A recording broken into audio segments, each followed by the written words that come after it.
Hello students, in previous video I taught you at chapter Lohatullah.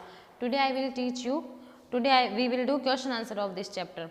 Okay, first question, एक पदेन उत्तरम. First, वणिक पुत्र से किम नाम आसीत. वणिक पुत्र का क्या नाम था, उसके जो वो व्यापारी का पुत्र था उसका क्या नाम था, जीर्ण धन. तो फर्स्ट का आंसर क्या होगा, जीर्ण धन.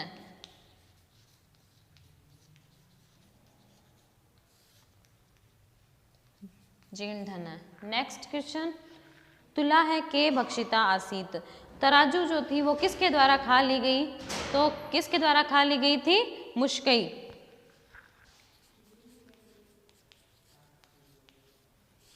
चूहों के द्वारा. ओके.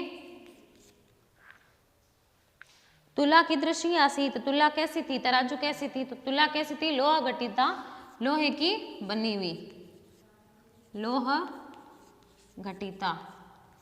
तराजू तो थी लोहे की बनी हुई थी, लोह घटिता. नेक्स्ट क्वेश्चन, पुत्र है केन हृतय इति जीर्ण धनय वदति.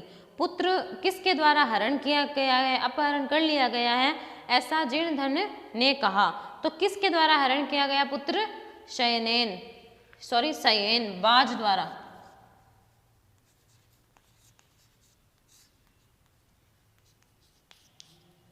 पुत्र जो है वो शयन, बाज के द्वारा हरण कर लिया गया है. नेक्स्ट क्वेश्चन क्या है, विवद मानव तो द्वावपि कुत्र गतो. विवाद करते हुए वो जो ब्राह्मण था और जो व्यापारी थे वे दोनों कहाँ चले गए थे, राजकुलम.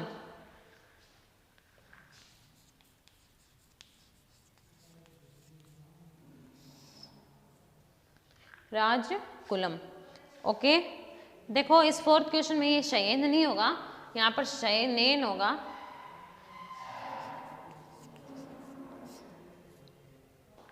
ओके, फोर्थ क्वेश्चन में शयनेन होगा कि तुम्हारा पुत्र बाज के द्वारा हरण कर लिया गया. ये थे एक पदेन. फर्स्ट में जीर्ण धन है, सेकंड मुश्कई, थर्ड लोह घटिता, फोर्थ शयनेन और फिफ्थ राजकुलम.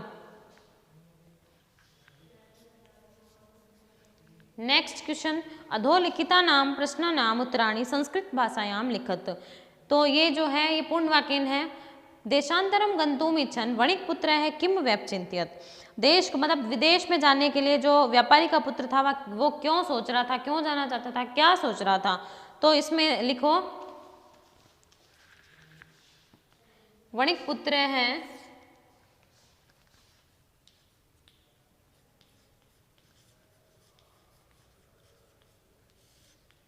वणिक पुत्र है चिंतियत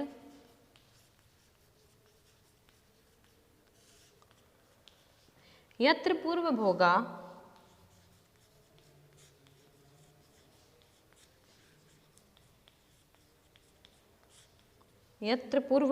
भुक्ता तत्र विभवहीन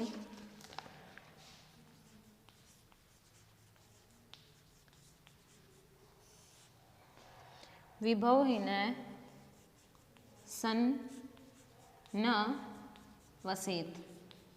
वणिक पुत्र ये सोच रहा था कि वणिक पुत्र है चिंतियत यत्र पूर्व भोगा भुक्ता तत्र विभवहीन सन न वसेत. जहाँ पर पहले भोग किए जा चुके हैं, यानी कि जहाँ पर पहले आराम से मैं रह चुका हूँ, ठीक है, तत्र विभवहीन है. अब वहाँ पर धन के विनाश होने पर, गरीब हो जाने पर या धन के नहीं रहने पर, धन नष्ट हो जाने पर वहाँ पर सन मतलब हो करके नहीं रहना चाहिए. यत्र पूर्व भोगा भुक्ता तत्र विभवहीना सन न वसेत. नेक्स्ट क्वेश्चन, स्वतुलाम याचमानम जीर्ण धनम श्रेष्ठी किम एकथ्यत. अपनी तराजू को मांगते हुए जीर्ण धन को, जो अपनी तराजू मांग रहा था जीर्ण धन व्यापारी का पुत्र, तब जो सेठ था उसने उसे क्या कहा, तो सेठ ने क्या कहा था उससे, श्रेष्ठी, यानी कि सेठ ने अकथ्यत कहा, अकथ्यत, भो नास्ति तुला.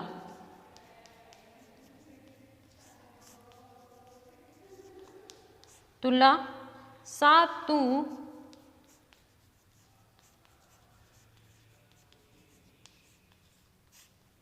सा तु मुष्कय भक्षिता। श्रेष्ठी ने क्या कहा, वो अरे नास्ति तुला, तराजू तो नहीं है, सा तु मुष्कई भक्षिता, वो तो चूहों के द्वारा भक्षण कर ली गई है, चूहों के द्वारा खा ली गई है। नेक्स्ट क्वेश्चन, जीर्ण धन गिरी गुहाद्वारम कया आच्छाद्य गृहम आगत है। जीर्ण धन पर्वत की गुफा का जो द्वार था उसको किसके द्वारा उसको ढक करके घर आ गया। तो किसके द्वारा उसको ढक कर घर आ गया, एक बड़ी सी शिला के द्वारा। तो आपको लिखना है जीर्ण धन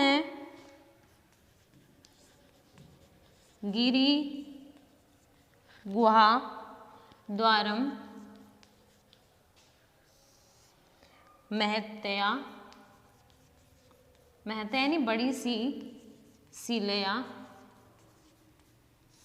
शिलया आच्छाद्य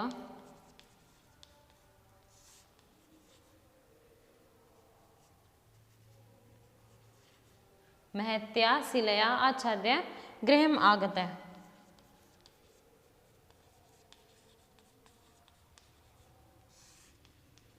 जीर्ण धन गिरी पर्वत की गुफा का द्वार महान शिला से, बड़ी सी शिला से ढक करके घर आ गया। नेक्स्ट क्वेश्चन, स्नानानंतरम पुत्र विषय पृष्ठ वणिक पुत्र है श्रेष्ठिनम किम एवदत। स्नान करने के बाद में पुत्र के विषय में पृष्ठ है पूछने पर वणिक पुत्र है श्रेष्ठिनम किम वदत, ब्राह्मण के व्यापारी के पुत्र ने श्रेष्ठी से क्या कहा। तो व्यापारी का पुत्र जब उसको साथ लेकर गया था तब वापस लौट कर आता है तो सेठ उसे अपने पुत्र के बारे में पूछता है, तब वो क्या कहता है, वह कहता है स एवदत,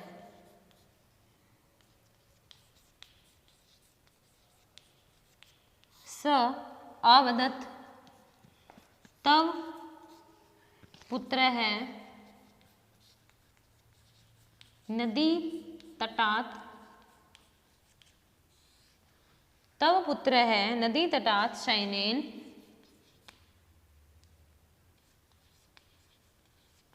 शयनेन हृत। उसने कहा कि तुम्हारा पुत्र नदी के तट से बाज के द्वारा हरण कर लिया गया है, अपहरण कर लिया गया है, बाज के द्वारा, शयन के द्वारा अपहरण कर लिया गया। नेक्स्ट क्वेश्चन, धर्माधिकारी ने जीर्ण धन श्रेष्ठी नौ कथम तोषितवंत है। धर्माधिकारी मतलब न्यायाधीशों ने जीर्ण धन को और उस श्रेष्ठी को, सेठ को कैसे संतुष्ट किया। तो कैसे संतुष्ट किया उन दोनों को समझा करके, और आपस में उनकी जो सेठ की तराजू थी उसको वापस, सेठ ने तराजू को उस व्यापारी के पुत्र को वापस कर दी, और व्यापारी ने जो व्यापारी का पुत्र था उसने उस सेठ के पुत्र को वापस कर दिया। इस प्रकार दोनों को संतुष्ट किया गया।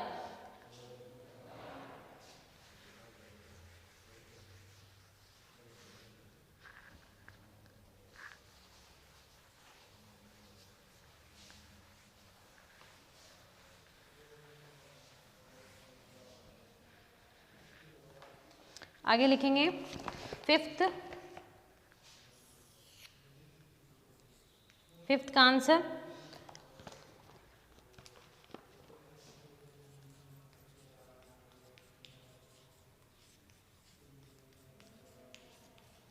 धर्माधिकारी ने है जीर्ण धन श्रेष्ठिनो, यानी कि जीर्ण धन और श्रेष्ठी दोनों को संबोध्य यानी कि समझा करके, तुला तराजू, शिशु प्रदानेन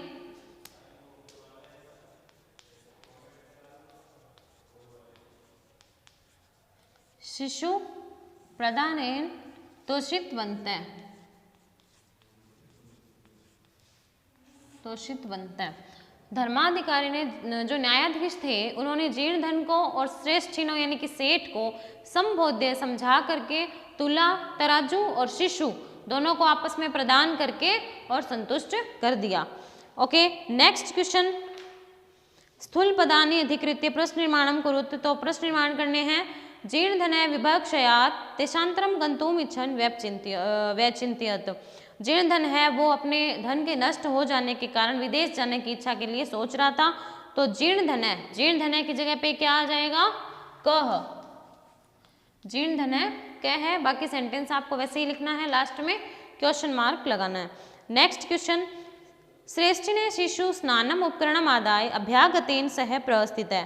श्रेष्ठी का पुत्र, सेठ का पुत्र स्नान के उपकरण आदि सामग्री को लेकर के और अतिथि के साथ में चला गया। तो अभ्यागतेन, अभ्यागतेन की जगह पे क्या आ जाएगा, केन, यानी कि किसके साथ। नेक्स्ट क्वेश्चन, वणिक गिरि गुहायाम बृहक्षिलया आच्छादितवान। तो वणिक ने, व्यापारी ने पर्वत की गुफा को बृहक्षिलया यानी कि बड़ी सी शिला के द्वारा आच्छादित कर दिया, ढक दिया। तो बृहक्षिलया की जगह आएगा कया, बृहत्शिलया की जगह क्या आ जाएगा, कया।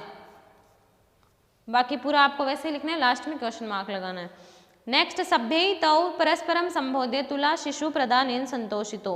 सभ्य यहाँ पर मतलब न्यायाधीशों से ही है कि न्यायाधीशों के द्वारा उन दोनों को आपस में समझा करके तराजू और शिशु पुत्र को प्रदान किया गया, संतुष्ट किया गया। तुला शिशु प्रदानेन, इसकी पूरी जगह पे क्या आ जाएगा, कथम, यानी कि किस प्रकार उनको संतुष्ट किया गया। फर्स्ट में कै है, सेकंड में कैन, और थर्ड में कया, और फोर्थ में कथम। नेक्स्ट क्वेश्चन, सिक्स्थ क्वेश्चन, संधि ना संधि विच्छेदेन व रिक्त स्थानी पूर्यत। संधि विच्छेद करने हैं इनमें, और हम लोग इसमें संधि के नाम भी लिखेंगे। सिक्स्थ क्वेश्चन,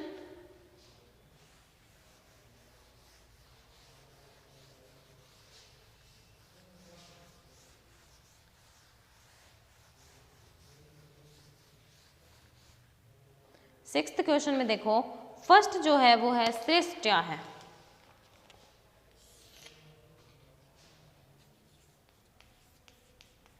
श्रेष्ठ या है, ओके।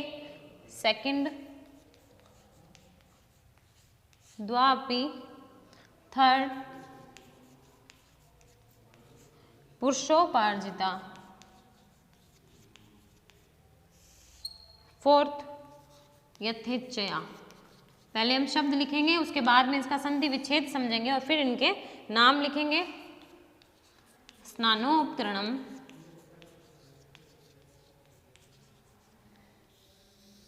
नेक्स्ट स्नानार्थम,